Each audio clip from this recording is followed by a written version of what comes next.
My mom was diagnosed with stage 4 colon cancer.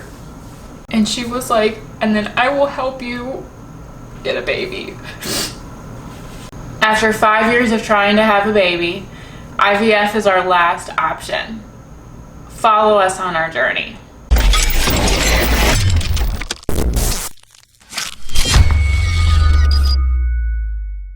Hi guys. My husband and I are doing IVF, and we decided that we will document the whole thing. I promise I'll get as real as I can. We want to bring awareness to everybody. Infertility is kind of a taboo subject. It's nothing to be embarrassed about. We won't actually be able to film during actual procedures. We aren't the Real Housewives here. We will document before big procedures, before, after, maybe in the room. You'll get a look at what the room looked like if we can sneak a peek in there. Join us. It's gonna get interesting. There will be tears, there'll be laughing. During all of this, if you guys have questions, we'll probably not be timed up quite the same, but ask them. I'm doing this for those kind of people. The people who don't want to sit at Google and research horror stories or get your hopes very high and read success stories or whatever. This is what it's about. This may or may not work. I don't know. Okay, it all starts on October 3rd, 2012. We got married.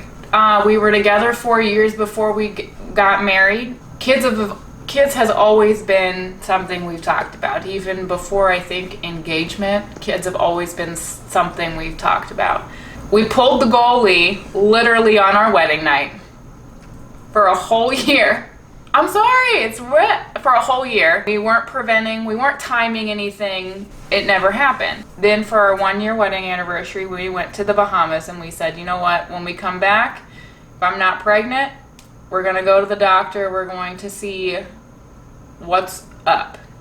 So I go to my female doctor, my gynecologist, and I get everything that I need to get done. I had some blood work done, some tests and stuff, and she didn't see any problems. So she said, you know what, you guys try for a year. Now kind of track your cycle and when you're ovulating and stuff like that, and you guys try it that way. And then if that doesn't happen in a year, come back. But she was like, you and your husband both seem very healthy. We don't see a problem in why this couldn't happen. A year passes, it still hasn't happened. All right, so we go back. She was like, all right, we'll put you on these fertility meds. It has a 70, I think, Clomid has a 70% chance success rate, I believe. I'm sure you trolls are gonna tell me I'm wrong. With an extra 10% increase of twins. So I tried that for 3 months. That pill is awful. Now I haven't done injections yet or anything like that, but Clomid was absolutely terrible. The mood swings were awful. The bloating was awful. It triggered something to the point now that I am suffering from anxiety and depression, and I still don't have a baby. So that didn't happen. We tried that for 3 months and that didn't happen. So we took some time off. She also suggested that maybe I try to have I'm gonna say it wrong, a laparoscopy, where they put that video somewhere, where they cut me open 3 times, I'm sorry. And they were looking around my uterus and ovaries to see if there was a problem. There was none. They also did the dye test. Again, I don't know. I've had that done twice, where they shoot a blue dye up there to see if there's any blockage in any of your fallopian tubes or whatever. I've had that done twice. It is the most painful thing I've ever experienced in my life. Without being medicated. It was terrible. So I had the laparoscopy. She was like, all right, what's gonna happen is we're gonna put you on Clomid again. Okay, we do it again. It still didn't happen. By this point, he's gonna cringe. My husband has already had his sperm tested. He has had blood work tested. He's had multiple times. There is nothing physically wrong in any of the blood work, the sperm work, or any of the workings of my uterus, cervix, fallopian tubes, ovaries, menstruating, or ovulating. There is nothing wrong. I am menstruating on time. I am ovulating normal. There's nothing wrong. Nothing more my gyno can do. Nothing more. So this time she suggested maybe you guys should try a fertility specialist. 24. You shouldn't have a problem getting pregnant. We went to the fertility specialist when I was 27, 28. Oh my gosh, I'm so sorry, guys. 28. We went to one close to our house. We go and see Dr. Jane, Jain. Ladies in Ohio, check him out. He is fabulous. So he suggested that we try insemination. Okay, so he was gonna put me on Clomid. I was like, I cannot for the life of me do Clomid again. No. It's called letrozole. And I was like, okay, you take it the same way you take Clomid. He was like, but what we're going to do, you're going to also take what they call a trigger shot. It makes me ovulate. It makes me have like a specific range of ovulation. So when they insert my husband's sperm, I'm the highest peak of ovulating. We go back into the doctor. He does another ultrasound. He sees that I have like 3 or 4 good eggs. He's like, this is great. There is no reason why, there is no reason why this won't work. He was like, this is great. He was like, I love these numbers. All right. You wait 2 weeks after that to take a pregnancy test. Okay. We did that and it's negative. We were told it was going to cost $500. Little did we know, the HCG was $125.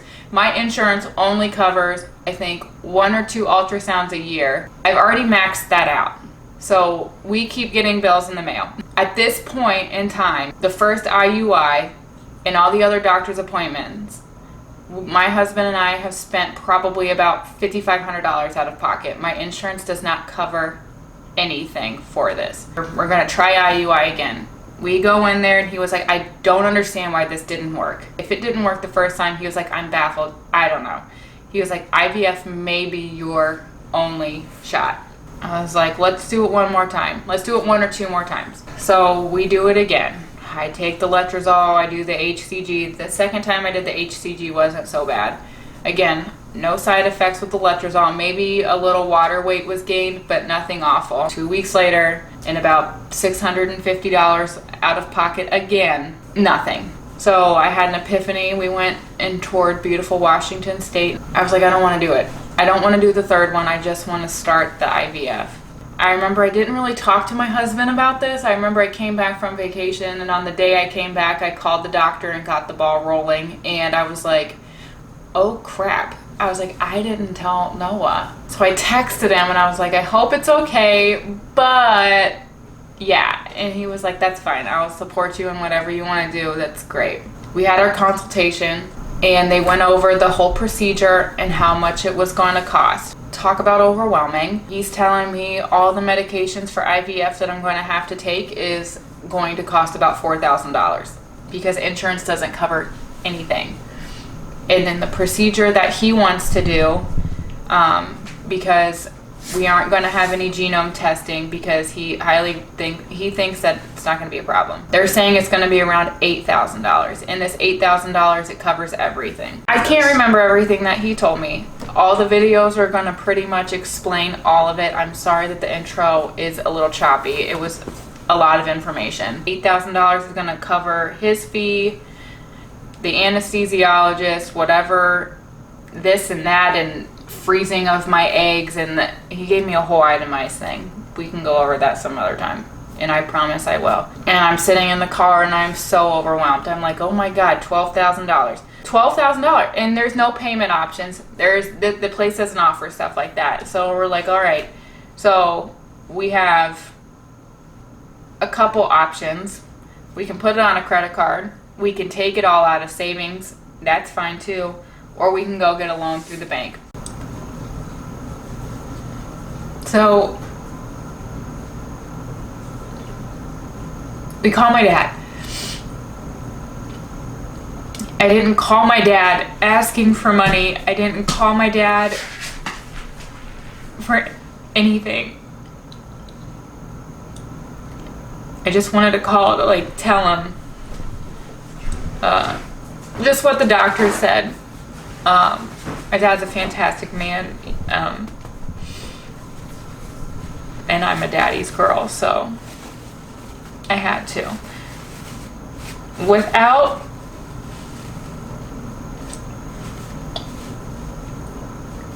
hesitation,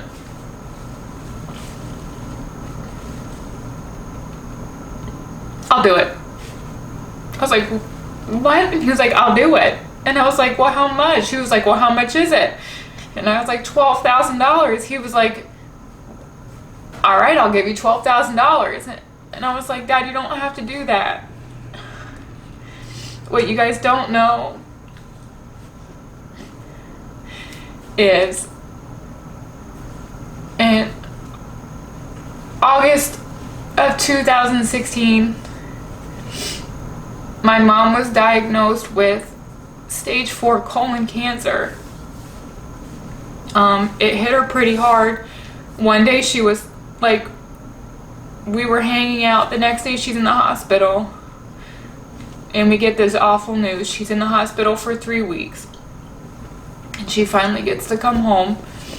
And on February 15th of 2017, she passed away.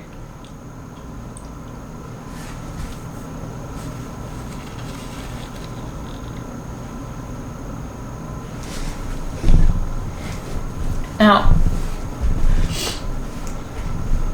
my mom has been there every step of the way. From the set, like, she knew everything. So she passed away on really early in the morning. I couldn't tell you what time it was. I was with her when she passed along with the rest of my family, but it was like 2 or 3 in the morning.